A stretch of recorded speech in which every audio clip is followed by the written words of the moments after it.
you graduated and did you have a plan? Yeah. I had a plan. It really started my last semester in college. My family had a family reunion at Shaky Lakes. My girlfriend at the time, which is now my wife, Jessica, she's like, let's go to the family reunion. I'm like, no, we got to go up to college and I got to get my, stuff ready and to go. And she's like, you must be embarrassed to show me off to your family. I'm like, I guess we're going to a family reunion. And when we were there, my dad's cousin was there, and his son-in-law was the front-end mechanic on the 24 car. His name was Paul Chrisman, and they called him Rolly. I gave my resume to my dad's cousin, Ken Leeson, and... What was on it? It was basically my racing career, how long I raced and how well or bad I did, however you want to put it. The fact that I worked at my dad's shop since 11 years old. So I was a mechanic, and then ultimately my college education. What about your college education was preparing you to work in motorsports? The fact that I had a paper that said I graduated as engineer, I'd say. Yeah. So So if I go through your course, like what are you learning? Well, you're learning 3D modeling. You're learning different types about materials and just the basic function of, organization and setting up your day and planning and those type of things. Ultimately, me being a racer, I think was attractive to them wanting me to come down in some fashion. Engineering was great, but I think the racing side of me really prepared me more than the engineering side. So you got the resume to the guy, right? Does the phone ring? Do they call you or? Yeah, they did. Right away? Yeah. Not right away. It was probably September, probably October, a month and a half later. Oh, okay. So, what year did you graduate? College was 2003. So your phone rings. Are you home? Do you get the call? I did get the call. It was at our shop where we had the mechanic business. Who was it they called? Brian Weitzel. Yeah. Yeah, Brian Weitzel called. Is Greg Ives there? Sure. I talked to him. He said he was interested in me coming to work there at Hendrick Motorsports. And I almost hung up the phone. Oh, why? I just, you don't know what to say at that point, and asked if I could be in North Carolina. And like when? Like could you be for here an tomorrow? Interview. Yeah, like tomorrow. Yeah. I was like, sure. And I just drove down and interviewed with Brian and Chad and Robbie Loomis. I think I got about 10 minutes with all of them. Individually? No, all together. Oh. That's it. You sat down and talked to them for 10 minutes? Yep. What'd they ask you?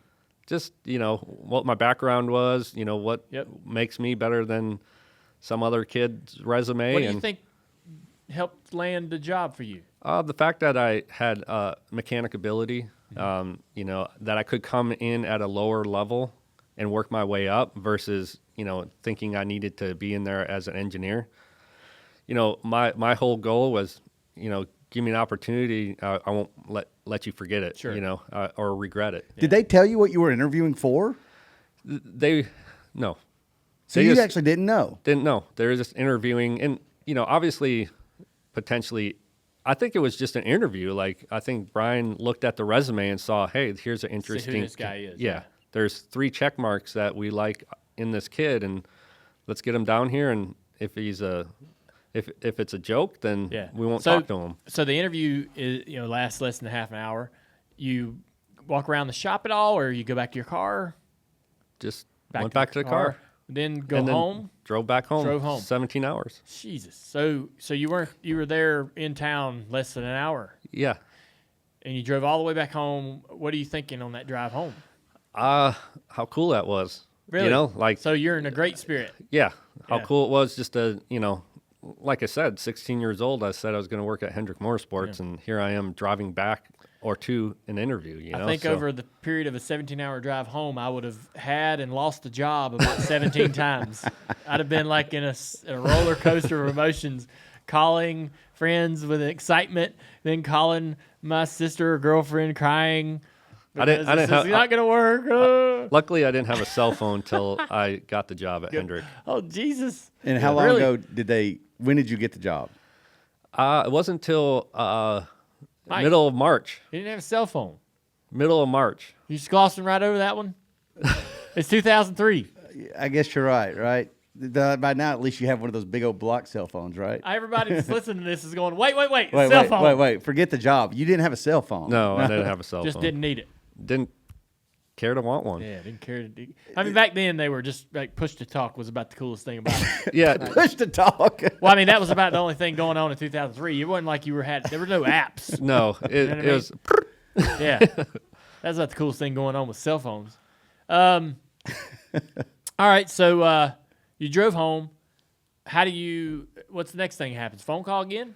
So I just continue to either go back to school or work and kind of, send some updates here and there. What do you mean send updates? What is that? Like email Brian, hey, just want to know if, getting ready to start interviewing with engineering companies because I'm going to graduate in December and I'm going to have to pack my car up. Yeah. Am I moving home to live with mom and dad and work at the shop, or am I going to Hendrick Motorsports, And Brian was gracious enough to always email me back right away and said, hey, we're definitely looking at opportunities, but we just don't have openings right now. Yeah. And Wow.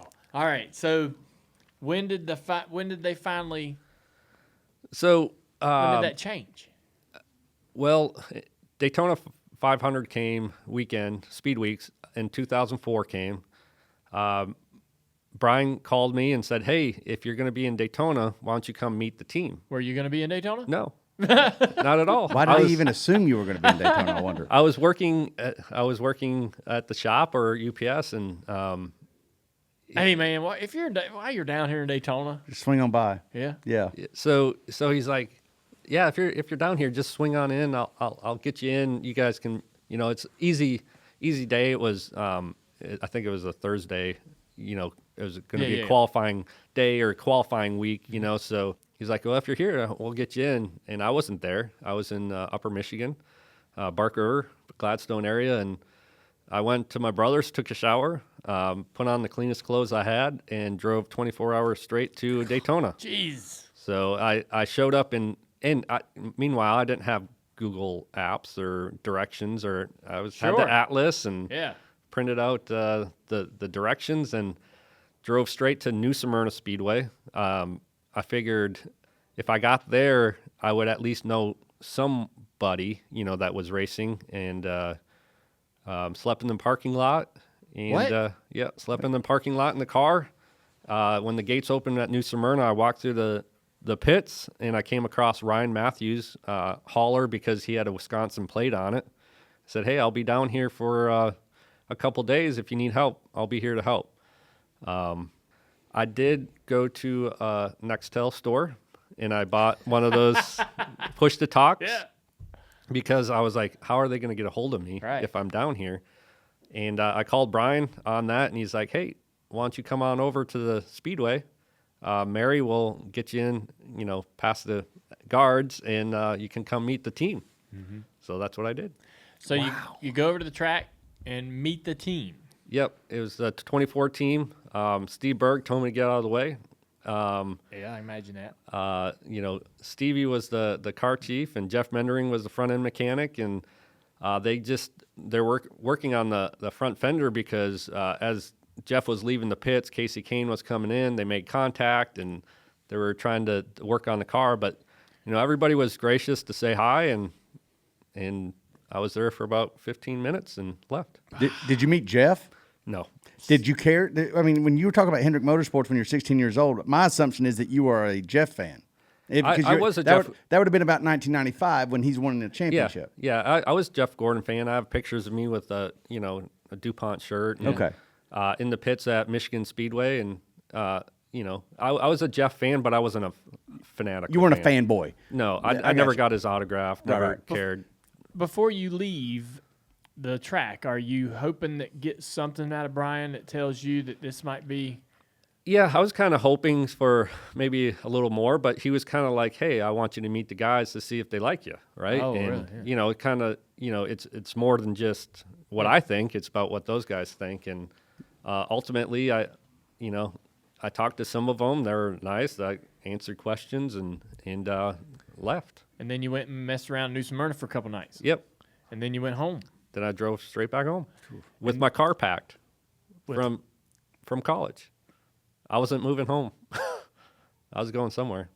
So where'd you go? Well, I went back home, but I mean, eventually You weren't sure at that point. I wasn't unloading the car. Right. And then what happened? I mean, when does Brian finally stop this madness? It was March 19th. It was a Friday. Gave me a call and said, "Hey, we like you to come to work." Where for you at? I was at the shop. Yep. Working. So then we're talking about roughly a month later, right? Yeah. Okay. Golly. And he said, "We like you to come to work at Hendrick Motorsports. It's not an engineering position. It's an entry-level post-race mechanic, and you know, doesn't come with much pay." And I said, "Great, I'll start tomorrow." He's like, "Whoa, that's Saturday." I was like, "Okay, maybe Monday then." So you've made the decision. You're going down to North Carolina. Yep. Got your car packed. What do you tell your girlfriend? I told her I'm going. I actually, I don't even know Y'all if I are- called her. Are y'all well? Well, she's your wife. You did is something she- right. Yeah. Yeah. So what? How does she?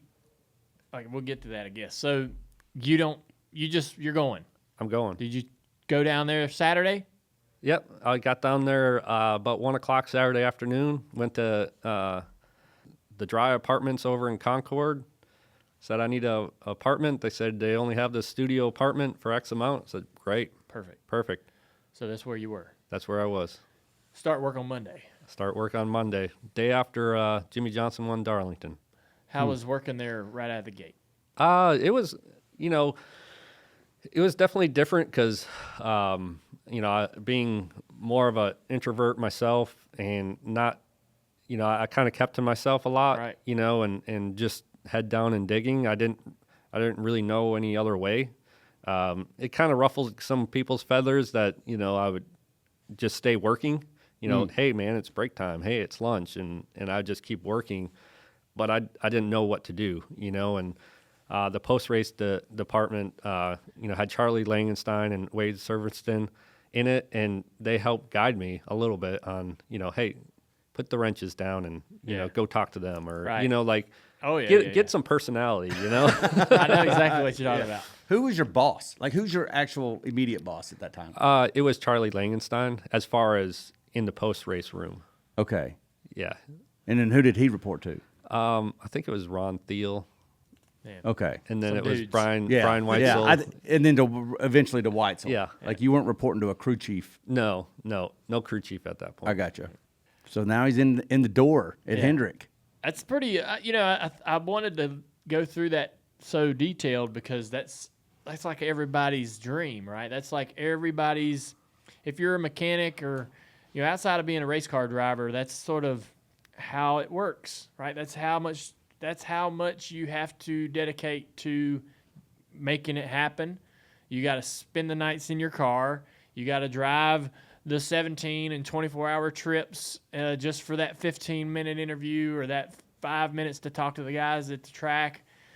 And it's not easier for anyone, right? That's the route. These people, we were sitting right next door to the NASCAR Tech Institute, where there's hundreds of kids over there going through those classes, thinking that somehow they're going to find that opportunity, right?